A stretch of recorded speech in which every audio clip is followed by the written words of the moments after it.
Halo teman-teman semua, balik lagi bersama Story 3M dalam kelanjutan alur cerita manhwa yang berjudul My Lucky Encounter from the Game Turned into Reality. Baiklah, langsung saja kita masuk ke dalam alur ceritanya. Chapter sebelumnya menceritakan tentang kepanikan keempat keluarga Viscount ketika mengetahui jika Adrian akan membeli perlengkapan militer yang begitu banyak. Bukan hanya itu saja yang membuat mereka panik, karena Adrian rupanya sudah menyiapkan pasukannya sebelum deklarasi perang. Terlebih, Adrian adalah seorang Archmage yang sangat kuat dan juga memiliki seorang Aura Master di sampingnya. Di sisi lain, Adrian juga sudah mulai bergerak untuk maju menghadapi para Viscount di wilayah mereka, karena merasa kemenangannya sudah menunggu dan tak lama surat izin berperangnya akan datang. Saat ini kita diperlihatkan kondisi wilayah Viscount Parma yang sedang terjadi kericuhan karena peperangan bisa terjadi kapan saja. Seorang wanita yang tidak lain adalah Elfrid tidak menyangka jika Reinhard akan memberikan gelar Marquis pada Adrian, padahal ia diperintahkan Kaisar untuk membawanya. Elfrid ingin melihat apakah Adrian memang orang gila atau eksentrik saja, karena setelah menerima gelar, dia langsung menyatakan perang pada keempat Viscount. Seorang wanita datang pada Elfrid sambil berkata bahwa ia tak menyangka akan ada pengunjung lain yang tertarik menonton Adrian.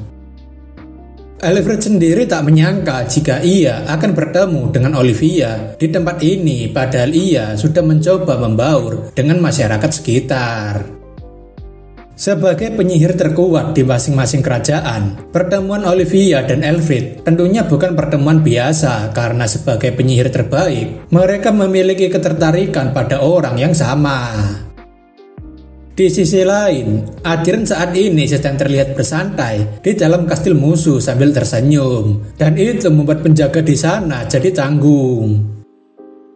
Penjaga itu mengatakan jika Marquis Adrian masih belum memiliki izin untuk perang wilayah, tapi kenapa sudah mengerahkan pasukannya di kastil Viscount Parma, jadi ia rasa Adrian sudah mengabaikan hukum.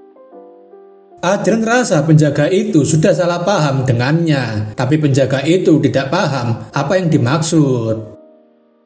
Adrian mengatakan jika mereka sedang latihan saja, dan karena ia tidak menyerang wilayah Viscount, jadi ia tidak melanggar hukum sama sekali. Adrian mengatakan penjaga bisa melanjutkan pekerjaannya, dan tidak perlu khawatir Adrian akan menyerang. Penjaga menanyakan bukankah Adrian akan langsung menyerang mereka jika izin sudah dikeluarkan, dan Adrian mengatakan tentu saja karena pasukannya sedang berlatih di sini. Penjaga mengatakan itu sangat konyol dan tidak bermoral, tapi Adrian berpikir bukankah perundungan yang dilakukan anak Viscount itu juga termasuk tidak bermoral. Penjaga itu juga berpendapat jika izin perang wilayah tidak akan diberikan karena kerajaan tidak akan mengizinkan pertengkaran di masa kecil menjadi alasan perang. Ketika penjaga itu sedang mengoceh tentang pendapatnya, Adrian mendapatkan telepon dari bawahannya yang sepertinya berhubungan dengan izin perang wilayah, dan Adrian seketika membungkam mereka semua. Bawahan yang menelpon Adrian memberikan laporan jika izin perang wilayah telah diberikan oleh kerajaan, dan penjaga itu sangat terkejut. Adrian rasa ini waktu yang pas untuk mengatakan pada penjaga jika keluarga kerajaan sepertinya memiliki pendapat yang berbeda. Penjaga tidak bisa percaya dengan itu hingga berpikir apakah mereka sudah dibuang oleh keluarga kerajaan. Adrian mengatakan mungkin saja kerajaan sudah memutuskan berdasarkan siapa yang lebih berharga untuk mereka. Penjaga itu mencoba membujuk Adrian untuk membuat keputusan yang rasional, tapi Adrian mengatakan satu-satunya yang harus dibujuk adalah Viscount Parma dan bukan dirinya. Adrian mengatakan jika satu-satunya cara agar wilayah Parma bisa selamat adalah dengan menyerah. Jika tidak, mereka tidak akan bisa menghindari perang ini. Perseus kemudian memerintahkan untuk mengaktifkan sihir gangguan teleportasi agar tidak ada satupun bangsawan yang bisa melarikan diri. Selain itu, Benteng Langit dan pasukan Vanguard milik Adrian juga sudah mulai bergerak karena tujuan mereka adalah meruntuhkan Viscount Parma setelah sihir gangguan diaktifkan. Penjaga beserta 2 pengawalnya tentunya jadi ketakutan karena tak menyangka perang akan terjadi secepat ini.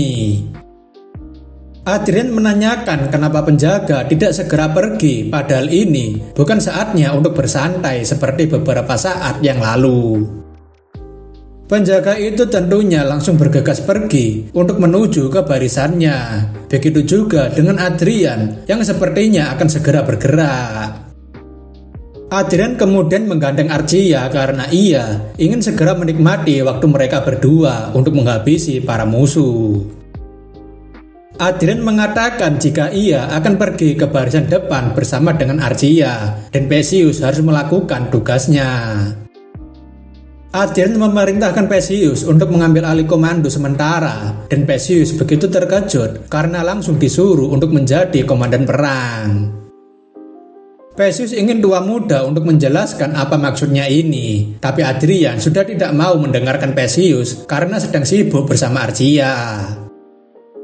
Seperti yang diharapkan dari mantan wakil komandan Lawrence, Perseus dengan baik mengambil alih komando sambil memberitahu jika Adrian dan Archia akan ikut ke barisan depan. Seseorang pernah berkata, bahkan setelah balas dendam, tidak ada perasaan selain kesia-siaan yang tertinggal, dan pada akhirnya balas dendam akan melahirkan lebih banyak balas dendam. Tapi Adrian memiliki pendapat berbeda karena tidak ada yang memberikan tujuan lebih jelas daripada balas dendam. Mulai dari Jedrick, Anna, sampai penjahat akademi, Adrian berpikir menghapus keberadaan mereka bisa dibilang menjadi titik awal mula masa depannya yang baru. Menurut Adrian, akan sangat menyenangkan melihat semua musuhnya berteriak dengan wajah penuh kengerian ketika ia membalas mereka. Di saat Adrian yang penuh kegirangan di luar sana, putra Parma yang bernama Zerit sedang menangis ketakutan hingga berteriak seperti orang kesurupan. Zerit Parma sangat ketakutan karena ia baru saja mendengar ledakan besar di luar kastilnya dan merasa jika Adrian sudah sangat gila. Zerit menanyakan pada pengawalnya apakah Viscount Parma bisa menang melawan Adrian, tapi kesatria mengatakan pasukan Adrian 2 kali lebih banyak dari pasukan mereka, serta ada Archmage dan Aura Master. Kesatria mengatakan jika pasukan Viscount tidak ada kesempatan untuk menang, tapi itu membuat putra Parma marah karena sudah membayar mereka dengan harga yang besar, tapi malah memberikan omong kosong itu. Zerit Parma mencaci maki kesatria itu karena tidak berguna dan menanyakan menurutnya apa yang akan terjadi jika ia kalah dalam perang ini. Sambil menahan tangannya yang sangat ingin memukul anak tuannya, kesatria itu mengatakan jika tuan muda masih mementingkan dirinya sendiri di situasi seperti ini. Kesatria itu mengatakan ada satu hal yang harusnya tuan muda lakukan ketika dalam situasi seperti saat ini, yaitu mati di tangan Marquis Adrian. Kesatria rasa amarah Adrian akan berkurang setelah membalaskan dendamnya pada tuan muda, dan itu lebih baik untuk mengurangi kerusakan pada wilayah mereka. Putra Parma tak menyangka kesatria ayahnya akan berkata seperti itu, tapi kesatria itu yakin jika semua orang yang berada di dalam kastil pasti berpikir hal yang sama dengannya. Para kesatria itu merasa sangat sial karena tuan mudanya yang berperilaku buruk, tapi merekalah yang harus terancam mati hari ini. Kesatria itu yakin jika pasukan yang gugur di bawah sana tidak akan menyalahkan Adrian, tapi akan menyalahkan tuan muda. Para kesatria juga mengatakan jika ada lebih dari puluhan orang yang tidak bersalah mati secara langsung dan tidak langsung di tangan tuan muda, dan mereka berterima kasih berkat tuan muda. Mereka tahu apa yang dimaksud dengan kau menuai apa yang kau tabur. Tapi Putra Parma merasa ia tidak bersalah karena ia hanya ingin menghukum orang gagal dan rendahan itu. Terlebih, dirinya merasa adalah kelompok dari penguasa yang harusnya tidak akan ada masalah karena ia memiliki hak untuk melakukan itu dan ajaran saja yang tidak normal.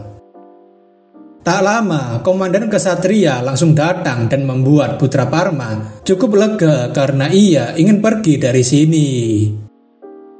Putra Parma juga mengatakan jika mereka bisa meminta bantuan pada wilayah lain, mereka pasti bisa mendorong mundur pasukan Adrian dengan jumlah mereka. Namun sepertinya, komandan kesatria tidak ada niatan sedikit pun untuk memenuhi perintah Tuan Muda dan menyerahkan perlengkapan vanguard. Komandan kesatria ingin Tuan Muda untuk memakai peralatan ini dan mengajukan duel 1 lawan 1 dengan Marcus Adrian karena ini adalah perintah Viscount. Putra Viscount yang menolaknya tentunya dipaksa untuk memakainya hingga ia meronta-ronta seperti anak kecil. Jared Parma juga akhirnya teringat perkataan Adrian jika ia akan membuat mereka menyesal telah lahir di dunia ini.